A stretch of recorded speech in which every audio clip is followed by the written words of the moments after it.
Welcome to the Innovating Together podcast. I'm your host, Bridget Burns from the University Innovation Alliance.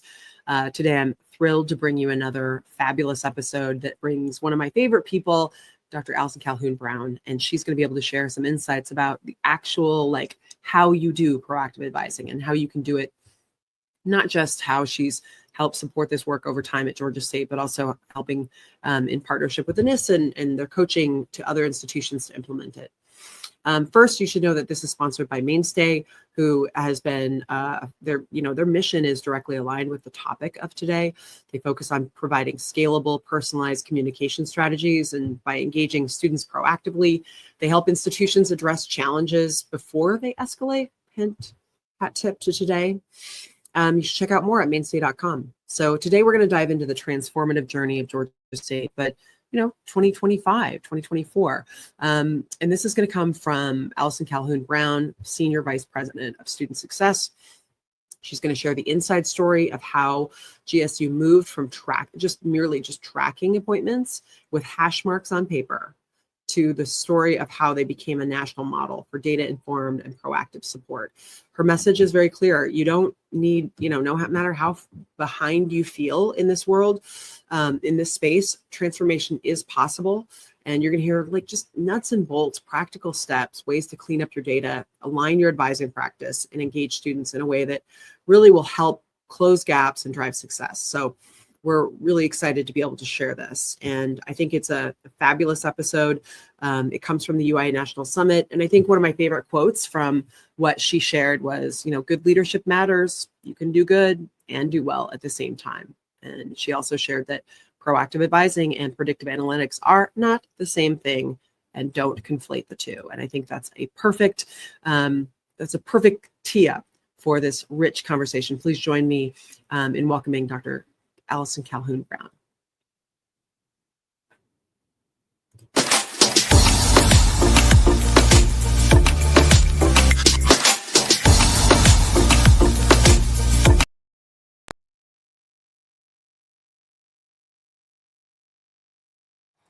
Hi, I'm Allison Calhoun-Brown. I'm the Senior Vice President for Student Success at Georgia State University. It is my pleasure to talk to you today about data to action, navigating challenges to implement predictive analytics and proactive advising. Tim did a great job talking about what goes on at Georgia State in terms of predictive analytics. Let me pause first because I've got Nyasha Hamilton, who is here with me. She is our University Innovation Alliance Fellow, and she does a great job. And she has helped me every step of the way. She is going to pass out a worksheet that we are going to use for our workshop. So she's going to come along, she's going to pass it out, we're going to go over a little content, but we're also going to have some time to think through some questions. And if you're working with your team, it should be some productive time to strategize about how to implement or expand the use of proactive advising and or predictive analytics on your campus. So thank you so much, Nyasha, for passing those materials out. They're coming around to you. Carol Cohen is also passing them out. Carol is the director, actually she's the Associate Vice President for Student Success and Academic Advising at Georgia State, and also a wonderful resource. So wanted to pause and thank my team because nothing gets done without a good team. But anyway, back to Tim. Tim was talking about Georgia State and talking about some of the wonderful transformative changes even that have taken place at Georgia State in the area of academic advising. And whenever we talk about academic advising at Georgia State, sometimes people will look and say, wow, they're doing some great things. And we have done some great things. But I always power back to 2012. And in 2012 at Georgia State, I am not kidding you when I say this, we were keeping track of advising appointments with hash marks on a piece of paper. And so to go from, this national model of student success, we started with hash marks on a piece of paper. So no matter where you are in thinking about what to do with academic advising at your institution, you are not farther behind than we were when we started. When we started, we had no idea the number of students we actually supported. Right? We knew what the population was, but if you actually asked how many people were being seen, we could not tell you with any confidence. And if you don't know how many people are being seen, you can't ask any more sophisticated question like how effective, how often, how strategic. You can't ask any of those questions if you can't answer how many. We couldn't answer how many. Carol, can you bring me some water, please? Thank you. We had very high ratios, right? Georgia State is an urban research university, about 50,000 students, a little bit more than 35,000 undergraduate students. Many of them are low income, about 60% are low income, 30% are first generation, 80% are underrepresented minorities. In our largest college, we had one advisor for every 1,200 students. You don't do anything but put out fires when you have one advisor for 1,200 students. We had a very complicated structure, right, where basically students stayed with central advising until the 42nd hour. Why 42nd hour? It seemed like a good idea at the time, right? Not a real solid rationale for that. Thank you so much. I appreciate it. Thank you. So we had a very complicated structure through 42 hours, and then they went to the colleges. And in the colleges, there was no consistency. Every college did its own thing. You want to have faculty advising? That's fine. You want to have some professional advising? That's fine. You want to have peer advising? That could be fine. Right? Just no consistency whatsoever. Very unclear expectations. We never explained to students what they should expect from academic advising, when they should expect it from academic advising. Nothing. There was little tracking. Right? Whatever notes we had were usually taken on pieces of paper. They went into those manila envelopes. Those envelopes went into a room. And that's what happened, right? So if the student transitions to another college, we need a new envelope, right? I mean, it's like the medical records, old medical records, right? Just there was nothing. There was no tracking. There was no communication. There was no coordination, nothing. None of those things existed when we got started. Today, we're easy and happy to boast. We have over 100,000 student visits. This is visits, not emails, not communications, not chats, not text, visits, right? Either in person or virtual, but where one student meets with one advisor. We have been able to drive down time to degree by 11 semester hours. That translates to $21 million saved for this most recent class compared to the class a little bit more than a decade ago. We simplified the structure, we centralized in our case, but we centralized up through the junior year, and then the senior year, they went to the colleges. Every student is now tracked for progression. Yeah. Lots and lots of wonderful things happen. We could go into a lot of detail about that. Just want you to understand tremendous change is possible in a relatively short period of time. We moved to a student-centered advising model with individualized education planning, where every student, based on who they are and what they want to do, receives an individual plan that will allow them to accomplish their goals. With proactive risk targeting, right? Before they get into trouble, we try to reach out to them. I mean, the most ridiculous thing, we were doing it, right? You wait for a student to be almost out of the university, and then they're compelled to come in. It's not going to work. And if we're trying to raise our graduation rates, who comes in for advisement? We have policies at universities that drive students with less than a 2.0 usually, so students who are struggling academically, they have to come in. And then the really great students, probably most of you in this room, right, who they're going to come in one more time that's for you to tell them what you told them about 2 weeks ago, that, yes, they're doing the right thing. You don't increase the graduation rate with either of those populations. Great students are going to graduate anyway. Struggling students, takes a lot to get them moving in the right direction.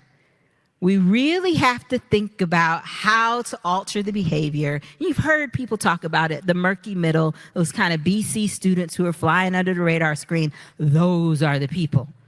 And to develop some strategies, some interventions that actually work so that we can organize advisement in a way that gives students the information they need to make timely decisions that will lead to increased retention, progression, and graduation. So what did we do? Because first state was a struggle.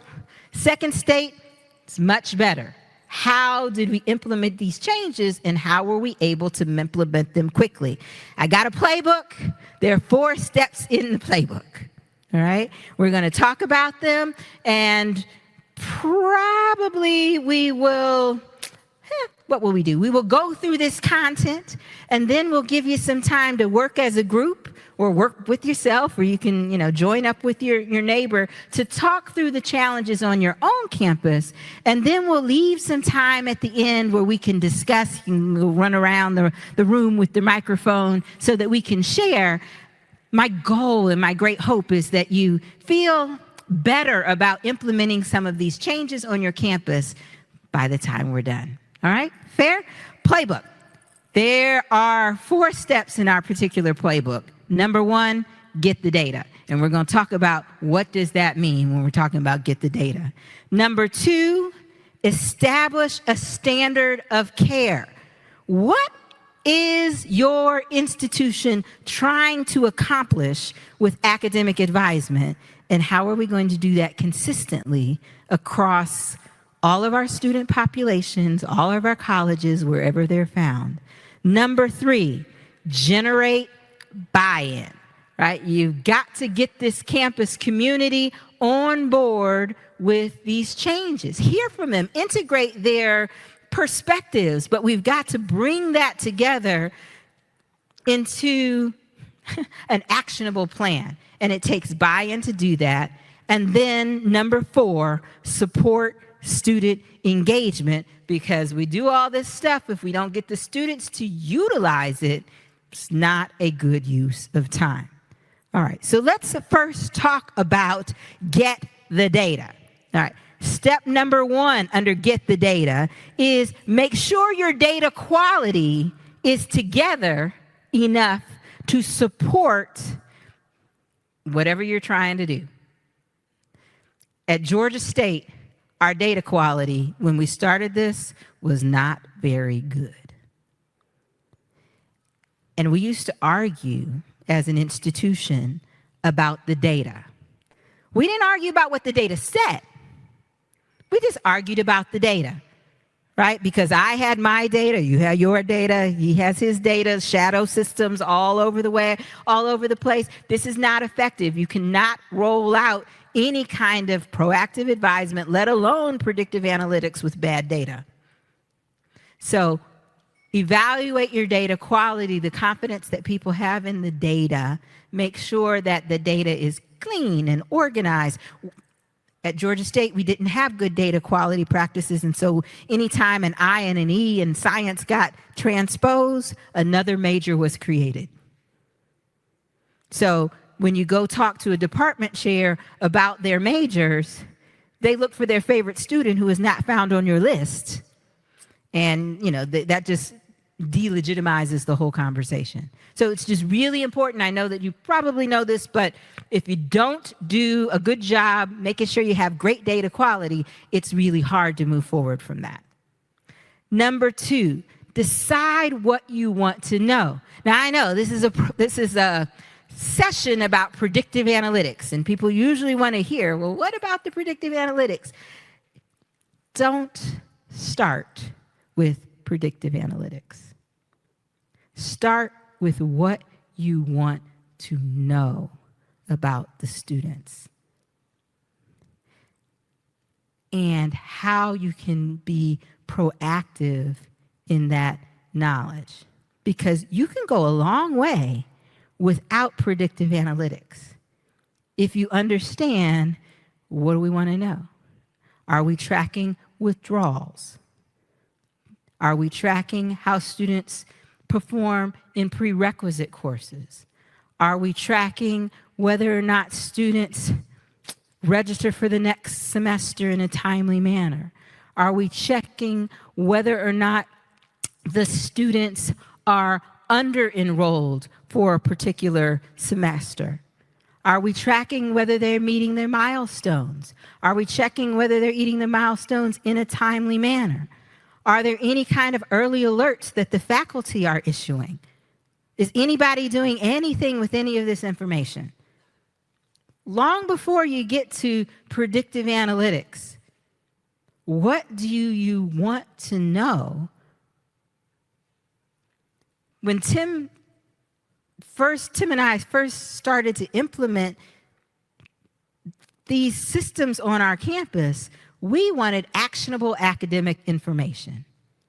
That's what we wanted. More visibility around actionable academic information. You can actually do a lot of that. Sometimes, schools that perhaps don't have a lot of resources think, how will we ever make progress? We can't afford to purchase one of these huge packages. If you know what you want to, if you decide what you want to know, you can have institutional research run toxic course combinations in problematic. You don't need a fancy statistical system to do that. Right? It helps. I'm a believer in the fancy statistical system, right? But now I don't ever want anybody to think, well, we can't afford that. We can't do that. We don't know how to do that. I can't get the buy-in for that. So there's nothing that we can do. That's not true, right? You have to be a little bit more intentional in our approach to academic advising. But if we can decide what we want to know about the data, that's great. Proactive advising versus predictive analytics.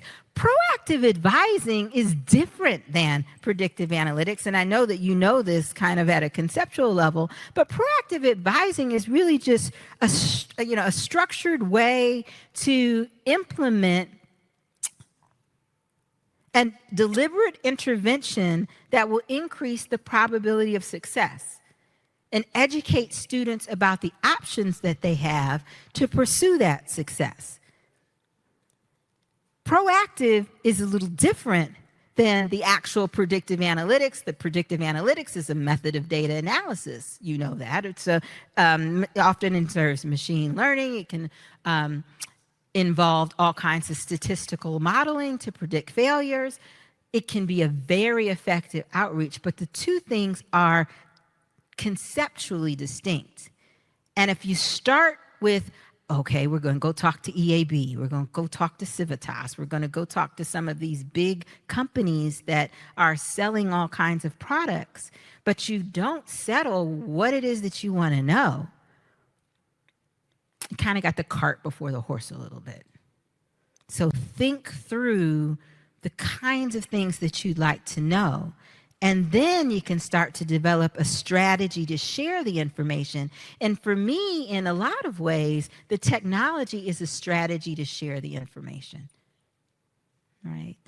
That's how we partnered with EAB, and we partnered with EAB very early, and we continue to be partnered with them. And it allows us to have all kinds of insights because it is, it is literally predictive modeling. and using statistical analyses that we wouldn't be able to just do easily, on our own. But we're able to share that through the platform. And I've heard so many people have the platform, they're not using it very effectively. And then sometimes people say, well, it doesn't work.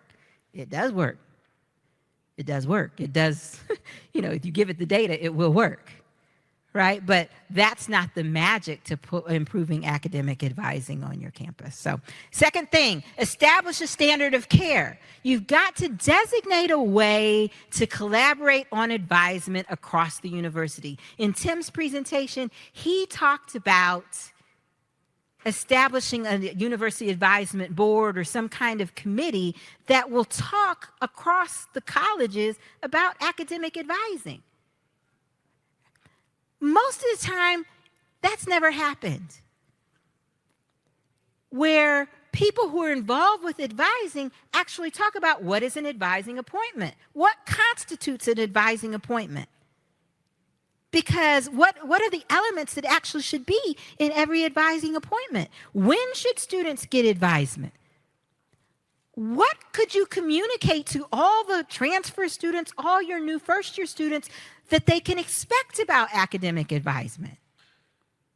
And that's going to vary across our institutions, but we have to engage the people at our institutions to figure out what that looks like so that there can be some consistency, right? Because all of us, every single institution invests hundreds of thousands, and most of us millions of dollars in academic advising, but we never really define what that is. And it's hard to measure how effective it is because it varies dramatically, sometimes from college to college. And we want to get at that in some meaningful ways. What interventions will you use in your college? Where will the notes and the records be stored so that they can be easily accessed? How coordinated are the supports? What does the training look like? How does that change over time? Most of these discussions, again, this is some basic stuff, and you think, yeah, this is not rocket science. No, it's not. But if you really think about your college, it may not be happening at your university the way we want it to happen. So determine what should every student be able to expect from the university, and then what are we doing to set that up? Next thing, generate buy-in, right? Because this is going to be, if this is going to be a transformation on your campus, you're going to need buy-in. At Georgia State, we had the actual president of the university. I can remember this day. He brought everybody who was, all the leaders of advising and their boss. And their boss was usually a dean of something, right? And we sat at this long stereotypical table. He was at the end of it. It's a stereotypical table, long, right? There's probably 30 or 40 people sitting around this table. And he said, we are going to do advising differently. And this means you. Right? And that's really all he said. And he said, we're going to have some reports, and if everybody's not participating, we're going to come back together. That can't happen. It focused the university community on doing things differently. And we did do things differently. So a senior level sponsor is very helpful. You want to be able to build the case for the ROI. There's a lot of data out there now kind of on the return on investment. The business people love this model because people initially are saying, oh, that EAB product, it's going to cost, X, that's a lot. And it is a lot.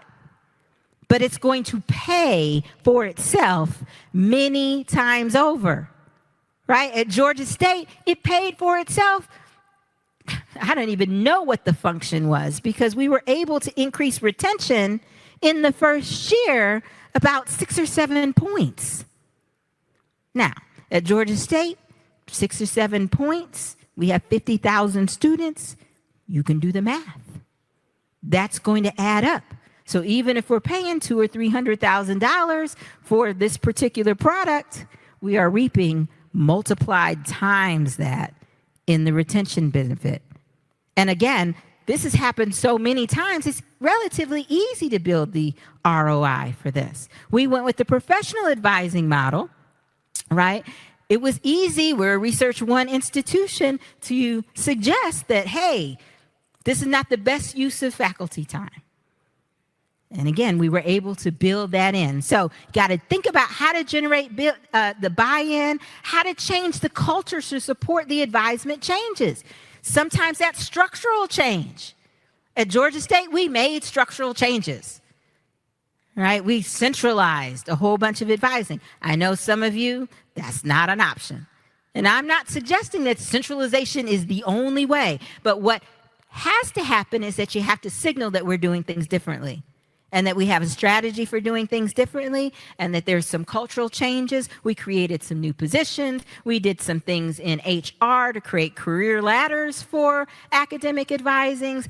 Again, it's not just we're going to implement the system, right? And I know you know that, but there's a lot of things that go into generating buy-in. How are you involving the faculty in these changes? How are you involving the staff in these changes? Don't forget about the faculty. How are they going to fit into the loop for all of this? We were able to secure some different space, partnered with the registrar and IS&T, really built a whole campus collaboration. Generating the buy-in is important. And then supporting student engagement. Don't forget the students. And to tell you the honest truth, and again, this is a big room cone of silence, right? We didn't do the best with incorporating the student voice to begin. Right? We're like, we got it. We got some advisement. We have revised it. We've got new structure. We've got new space. We've got, we check. Did anybody talk to the student? Not necessary. Right? When that's ridiculous. Right? Because we would have done so much better to talk to the student and to understand what are their expectations. How would they like us to communicate those expectations? When should we communicate those expectations? Did anybody ask them when they want advisement? How long? I mean, there's just so many different ways. We didn't do a great job with that to start. So don't forget the students. You want to be transparent about what you're doing. When we're tracking information, Tim was showing the LMS data, and we do track data from our LMS. How many times do the students sign in or not sign in? We track all that, the data from the LMS. Really important, but we should tell students that we're tracking the data from the LMS, right? We should tell students how we're utilizing their data, right? Some of you guys are tracking them in the dining hall. We're not tracking them in the dining hall. But we do track swipes. But dining hall is not actionable academic information for us, right? But again, the privacy considerations are important considerations. You want to be able to evaluate your efforts and refine strategies, and that means breaking out the data all kinds of different ways, looking for the equity gaps, right? Who's coming in? Who's not coming in? Who's really benefiting from these outreaches? Who's not benefiting from these outreaches? Sometimes they're demographic implications. And the last thing I'll share is to develop a narrative to explain the impact. Right? Tim is a grandmaster at the narrative to explain the impact. Right? Because you need to be able to build the momentum in your campus community. Sometimes telling stories about Austin. Right? He was talking about Austin in the chat bot, but there's myriad of Austins in academic advising. Right? I can talk about Austin. I can talk about increases in the return on investment. I can talk about decreases in time to degree, but it's very important to have someone who's going to the Senate committees and who's talking to the cabinet and, who's talking to the president, to the provost, and to the deans about the success, because it will start to build on itself. All right, so we'll pause there, because we handed you the worksheets. Everybody has a worksheet. We're going to take about 10, 15 minutes. And I want you to think about some of the questions there on the worksheet, because answering those questions will help enable you to move forward with this on your campus. So just get together with your group, or if you're by yourself, you can get with a neighbor. If you don't want to feel like being neighborly, you can stay by yourself. I'm all about whatever you want to do, but please do answer the questions. We're going to come back in about 10, 12 minutes with a debrief on what we come up with in response to those questions. And if you have any questions, you can just wave your hand. Me or Nyasha or Carol will come around to talk to you. Okay. I hate to interrupt you. Some of you look like you're making some really great progress, but we do want to have a bit of a report out so that we can capture and share some of the good ideas. All right? So we're going to start with the data and technology challenges. Did anybody spend a little bit of time talking about data and technology changes, some of the challenges in gathering and maintaining and analyzing the data, how your institution can build the data infrastructure?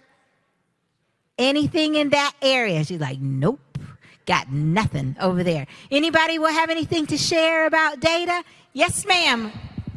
We'll take one for the team. Great. We actually were talking about our university is in the middle of a major merge, so 2 universities come into one. So our real challenge right now is just data integrity. They're coming from multiple sources, multiple locations. Some of our systems are a little defunct, so the data within them isn't accurate. We're actually pretty lucky that this is an area of focus where we've been trying to make corrections. So you're starting to see the university launch a data governance panel to start really aligning data definitions, really flow through, and then also make an investment in a unified system, because that's going to be key at this point. One of the systems was using homegrown, one was using a system that is really popular, but they had Frankensteined a little bit. So we're shocking. So we're actually in the process of launching a single SIS, but in that process doing it with data-informed decision-making as kind of the platform. So there's a unified group that's coming together to define those data definitions. For the next 18 months, it'll be a little bit more challenging from an advising perspective, but I think that's one of the things we're tackling the most. We don't have the challenge with getting people bought in on data-informed decision-making. It's really the integrity of the data that we're tackling today. That's so good. Thank you so much for sharing. That data integrity is crucial. Georgia State went through a consolidation back in 2016, and oh my word, those intersecting students, I still dream about them. Students who had been at both institutions, and all you had to do to make sure that we weren't harming them in setting up our data definition. So, so thank you for that. Another thing that you can do that might be helpful is, at Georgia State, we've really tried to democratize data. Some institutions, and this used to be the way we were, data only existed in institutional research, and they had the data. And if you had a question, you had to go talk to them. And 6 months later, they'll get back to you with the response. Not because they're not good, but if we all were asking them questions, my goodness, right? But what we tried to do was to train some people up in data in the student success division. We have a data team, and I've got my data guy. He comes to all the meetings with me, right? And he hears the discussions and then goes back and says, oh, we got data, right, to answer this. And sometimes in the meeting, sometimes right after the meeting, he can share. And as you democratize data and develop data experts in different places, they're close to the data practice, and they can inform the data definitions and make sure that there's really good integrity. So thanks for sharing that.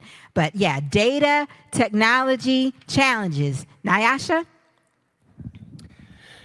Yes, at our university, we over the last 2 years, we've implemented a new data system to do this, to try to be more proactive, to use predictive analytics. One of the challenges, though, I think, in our group that's here, we're all spread in other areas now. Get back to campus. How has Georgia State been able to train up their advising community to be able to use the technology tools in an efficient manner where they're all using it rather than, oh, well, we're still going to use this system for this, to get away from the, the notes that you were talking about earlier and all that. How have y'all done that? Yes, sure. So we have mandated the use, right? So it's not appropriate to have notes anywhere except in the system where we have established note taking. So just managing against that has been a very important component. But it's not just a matter of managing against that. We developed very extensive training for our academic advisors and have rolled this out. And we tried to roll it out in a really sophisticated way because some of our older advisors, they had really good people skills. They had really, they were really excellent advisors in some ways, but they had no data facility. And so we would highlight them for the for the people skills part of the training. But we had to develop data infrastructure. And over time, not only did we develop the training for the data infrastructure, we changed the hiring standards and qualifications to still hire people with good data, with people skills, but also to hire people who had data facility. And over time, this has allowed us to strengthen our ability to really do well with the systems. So it's not just a matter of getting the system. It's not even just a matter of mandating the system. We put training around the system, and then we start to, as we hire more people, change the skills that we're looking for. And that's really allowed us to, get to the point that, we're doing well now with our data and academic advising. I hope that's helpful to you. All right. Any other questions about technology? All right, we just have a few seconds then. Prioritizing student care. What support systems are needed to train advisors on using predictive analytics? And he kind of touched on that. And how can our institutions ensure advisors not overwhelmed? Maybe we'll just put a check mark by that unless somebody has something else they'd like to share. All right, we'll go to the third one. Leadership and institutional buy-in. How can you build a case for leadership support and funding? And what kind of cultural shifts are needed to prioritize data-driven advising at your institution? Has anybody done this already? I'm sure some of you have built the case. Anybody have anything they'd like to share? Up here, Nyasha. No, she's coming. Thank you, Nyasha. I'm sorry, I'd say that the only thing that we would say is it's been the inverse. We have new leadership have come in and said this is the iconic moment of what they want to change. Awesome. So for us, it's not making the case to them, it's them making the case to the university. Is that fair? There we go. That's awesome. Good leadership, right? And a motivated leader. I mean, we've seen a couple of motivated leaders. We saw Dr. Crow. We've seen the president and the team from Fort Valley State. Congratulations, by the way. They're over here. Good leadership does matter, right? And so if you have a good leader who says, hey, I want to do some things differently in advising, you can go make that case. And that kind of takes the onus off of you. But if you have to dig in and make the case, go ahead and make the case. Be bold in making the case because there's a financial case to be made. There's a student success story case to be made. If we're going to realize our collective missions, right, it takes doing things differently to do that. And most of us went into higher education. In fact, most I think college administrators, most professors, most professional staff go into higher education because we believe in the difference that education makes. And so it's kind of easy to lean into that, particularly when you can point to, hey, you can do good and do well at the same time. All right, we'll go to the last thing on our worksheet. And again, the worksheet is just meant to give you some things to think about and ways that you can organize your thoughts. But student engagement and equity. How can you ensure students engage with advising interventions, and what measures can be taken to ensure equity in proactive advising? Anybody got any tips on engaging students and making sure that we set up systems that they will actually utilize? Nyasha, I know while you're walking over, maybe you can also share. Walk and talk. Absolutely. I think one way to make sure that you're listening to your students is to start doing focus groups. And so we have a session coming up later today about some focus groups that we've done on our campus, another project that we did across the UIA. But yes, focus groups are definitely one way that you can engage your students. Yeah, because predictive analytics is big data, right? But we don't want to lose the student voice in that big data. Yes, ma'am. So we don't have a strategy to fix it yet, but I interviewed 99 undergraduates last year, and one big takeaway from that was students wanted we have to focus on the value added of the advising appointment versus stuff they can look up themselves online. Yeah. So if they're students can read, we have to take this class before this class, etc. So if they go to an advisor, then they tell me, but the advisor just told me exactly what I already looked up online, so there's no reason for me to go. I know that advisors can provide a lot more value than that, but we have to make that clear and also focus on what is the value added we want students to get out of an advising appointment, aside from just, yep, you got to take Calc 1 before Calc 2. Yep. That's an excellent point, right? Because, while we want to make sure that's clarified, we want to make sure a map is clear, there's a lot more value add that should be coming from academic advisement than just what classes to take, right? That's necessary perhaps, but not sufficient, right? And that's not particularly proactive either. Nyasha, are you running across the room to someone else? Yes, please. Good morning, Dawn Nail, North Carolina A&T State University. This is Madeline Martinez, also from North Carolina A&T. She's our associate director. So one of the things that we are doing, or some of the things that we're doing in terms of engaging students, is we have a Qualtrics survey that we actually put in our auto signature. So anytime that our students are coming into our offices and they're actually doing their advising appointments, there is a link that's in our auto signatures that they can click on to give that immediate feedback. We pull that feedback, we review it, we see if there's any issues specifically that the students have been dealing with, and we go ahead and address those issues specifically. We also do the focus groups, as you mentioned. However, we do focus groups that are specifically targeted. So what is going on with our transfer students? What's going on with our new freshmen? What's going on with our readmit students as well?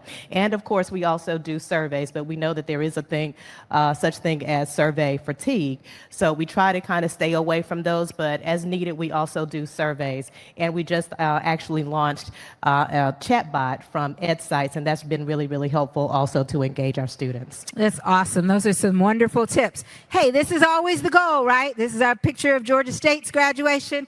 I know that this is where we're always trying to get students. Every effort moves them closer. Thank you so much for your time and attention this afternoon, or still this morning.